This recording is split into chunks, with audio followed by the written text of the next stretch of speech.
Madame, Messieurs, bonjour et bienvenue à cette première édition du journal. Le président de la République, Félix-Antoine Tshisekedi Tshilombo, a échangé ce mardi à la Cité de l'Union africaine avec les hauts commissaires des Nations Unies, Philippe Augrand, en séjour à Kinshasa. Au menu, la mise en œuvre des engagements pris dans le cadre de l'accord de paix signé à Washington et la déclaration des principes signés à Doha relatifs aux réfugiés déplacés internes et considérations humanitaires. Les points avec Guylain Kabalundi. Arrivé au terme de sa mission en RDC, Cyprien Sylvestre Mamina, ambassadeur extraordinaire et plénipotentiaire de la République du Congo en République démocratique du Congo, a été reçu en audience dans l'après-midi de ce mardi 26 août 2025 à la Cité de l'Union africaine par le président de la République Félix-Antoine Tshisekedi Tshilombo. Occasion de révisiter les excellentes relations de coopération bilatérale et de louer les liens de fraternité et d'amitié qui unissent les deux pays. Je suis au terme de mon mandat en RDC et c'est de cela principalement que nous avons parlé. Mais nous avons surtout en profité pour faire le point des relations bilatérales. Ce qui se passe entre les deux Congos, les relations fraternelles entre nos deux chefs d'État, les relations entre les deux pays sont excellentes, vraiment excellentes. Et nous avons souhaité au président qu'il en soit toujours ainsi.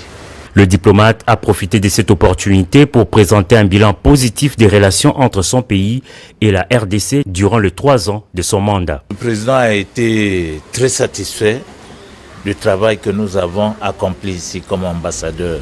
Toujours présent à ses côtés, il nous a reçus plusieurs fois et plusieurs fois aussi, il m'a trouvé au pied de son avion à Brazzaville ou à Oyo où il s'est rendu.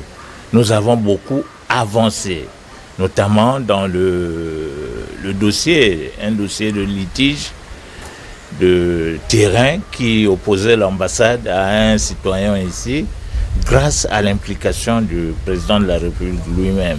Donc un bilan largement positif pour le diplomate que je suis. Ces mandats diplomatiques placés sous les signes de la coopération, du dialogue et du rapprochement entre Kinshasa et Brazzaville se clôturent donc avec cette rencontre d'au revoir. Voilà, nous sommes allés trop vite. Vous venez là de suivre les adieux de l'ambassadeur extraordinaire et plénipotentiaire de la République du Congo, Crispin Sylvestre Mamina, arrivé fin mandat. Il a fait ses adieux au président de la République, Félix-Antoine Tshisekedi Tshilombo. Revenons sur cet élément.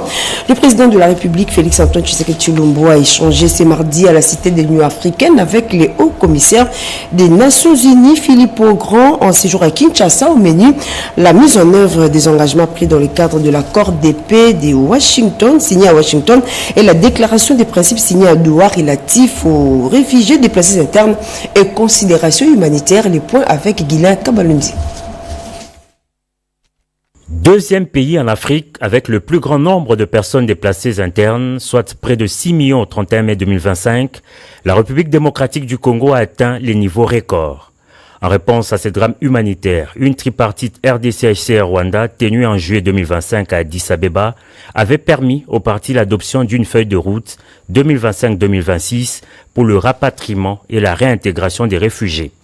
Et c'est pour s'assurer de sa mise en œuvre que le haut commissaire des Nations Unies pour les réfugiés en séjour à Kinshasa a été reçu ce mardi 26 août 2025 par le président de la République Félix-Antoine Tshisekedi Tshilombo.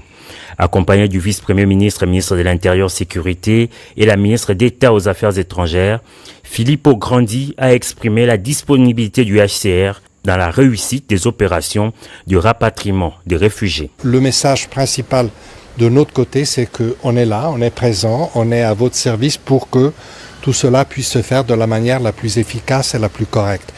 Finalement, un appel aussi aux donateurs, aux bailleurs, parce que tout cela coûte des ressources, a besoin de ressources pour être fait.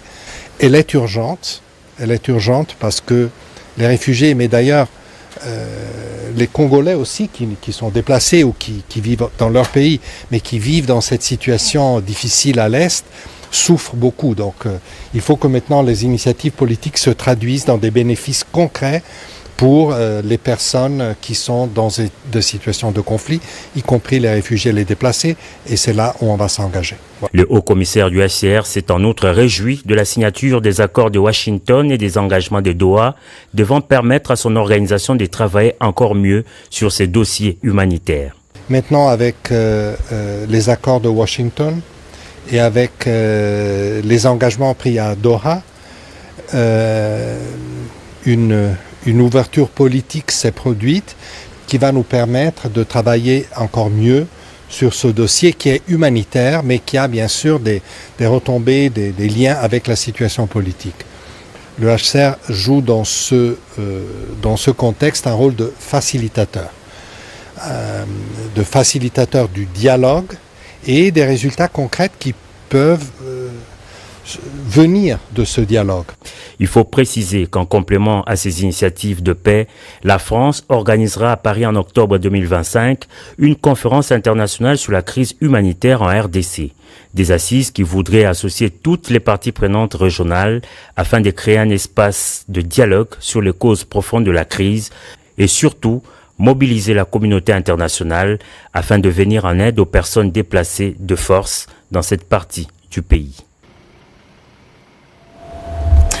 Et puis lors d'un point de presse conjoint RDC représenté par le vice-premier ministre de l'Intérieur et Sécurité Jacques Chabani et le haut-commissaire des Nations Unies pour le réfugié, les deux représentants ont manifesté leur volonté dans la mise en œuvre d'une feuille de route pour une réponse rapide dans l'organisation des retours sécurisés de réfugiés dans leur milieu naturel. Reportage.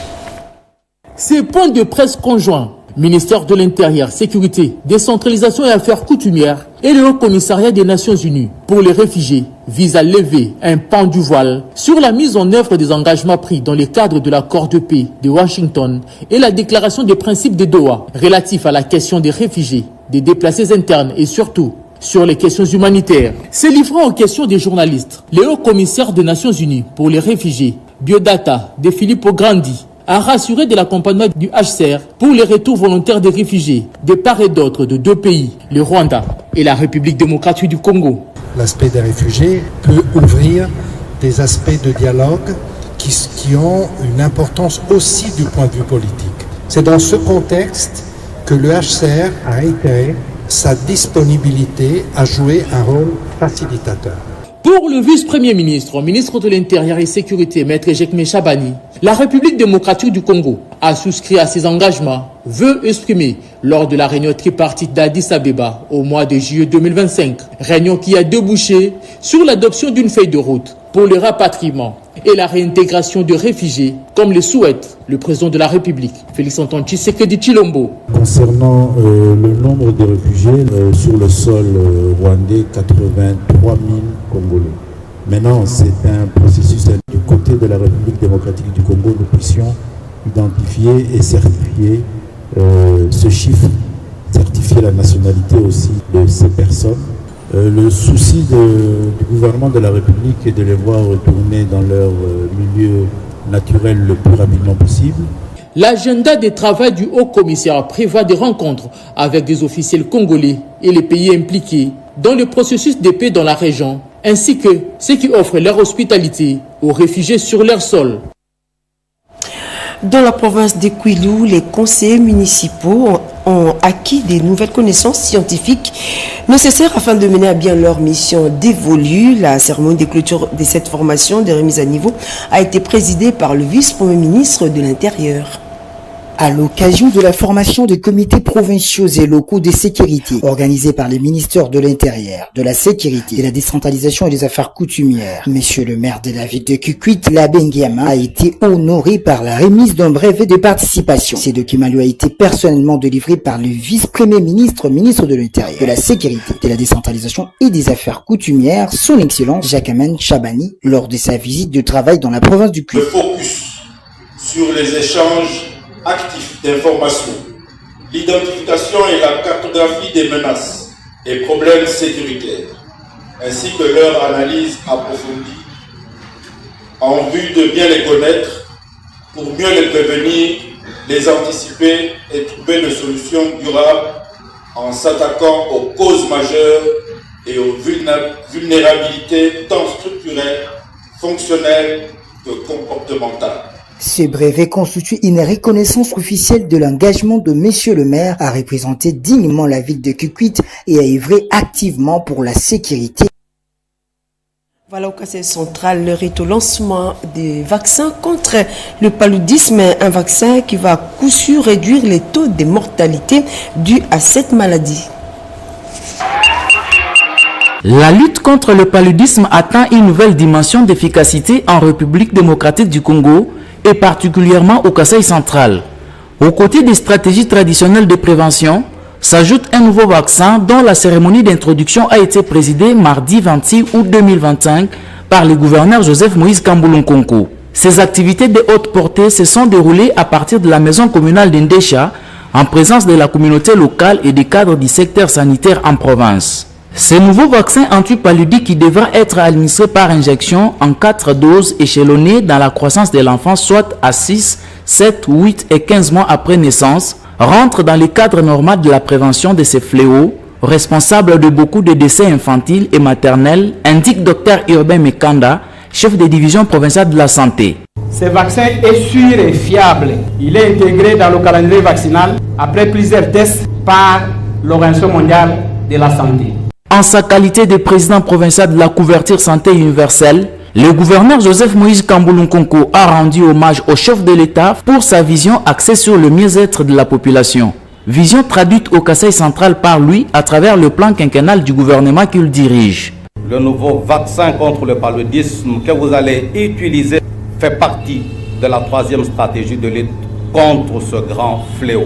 Comportez-vous donc de façon responsable pour utiliser utilement et rationnellement ce vaccin afin d'améliorer davantage les performances de la vaccination de notre province. Le nouveau vaccin antipaludique est offert dans le calendrier vaccinal de routine. Chacun de ces flacons compte des gouttes qui devront être données aux enfants de l'âge requis pour stopper la malaria à temps reporté. Voilà cette nouvelle. La directrice générale de la RTNC, Sylvie Elengue, s'est entretenue ce mardi avec quelques parlementaires venus s'enquérir du fonctionnement de la télévision nationale. Promouvoir davantage la mission de la radio-télévision nationale congolaise à travers l'ensemble du territoire national, c'est l'engagement de Madame le directeur général de la chaîne nationale, Sylvie Elengue Niembo, qui s'est entretenue ce mardi 26 août 2025, d'abord avec les maires du territoire de Lusambo. Louis Mangalupacha a exprimé ce vœu de voir le fonctionnement de la RTNC dans la province du Sankourou après l'inauguration du plateau du JT par le gouverneur au mois de mai dernier. Je pourrais dire à la population du Sankourou, celle de Lusambo, que Madame la DG a trouvé la solution au problème qui nous a tant affligé, le problème du générateur. J'ai dû aussi poser le problème de la ressource humaine là-bas, comme pour dire que nous avons des fonctionnaires, nous avons des agents au Sankourou, à Lusambo, mais qui ne le sont pas officiellement, donc qui n'ont pas des actes qui fait effectivement ces agents-là. Il a dit qu'il va, dans un bref délai, essayer de trouver la solution pour régler cette situation. Autre rencontre, c'est avec l'élu national de Kabinda, Nathan Ilunga. Ce dernier est venu s'enquérir de la situation de la RTNC Lomami, la radio tout comme la télévision. Je lui ai dit que Lomami étant une nouvelle province et que c'est maintenant que nous avons au moins une structure appelée station, parce qu'on est encore dans une sous-station dépendant de la station mère qui était au niveau de Mbujimaï. Aujourd'hui, d'abord, ne fût-ce qu'avec la radio, c'est un problème. Maintenant, nous avons sollicité que la direction générale nous accompagne, non seulement pour la radio et aussi la télévision. C'est que Madame la directrice a trouvé que c'est ce qu'elle est en train de faire avec toutes les autres provinces qui passent par ici. Elle ne voit pas pourquoi elle peut aider aussi la province de Lomami, qui doit effectivement bénéficier de leur soutien comme les autres provinces. La directrice générale a été réceptive et a promis d'apporter son concours aux stations provinciales de la RTNC afin de pouvoir améliorer l'image de la RTNC à l'interne.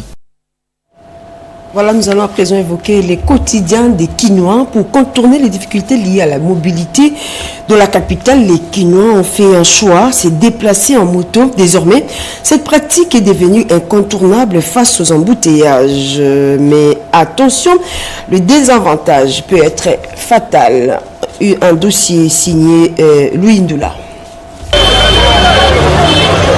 Ils sont des milliers à envahir chaque jour les rues de Kinshasa.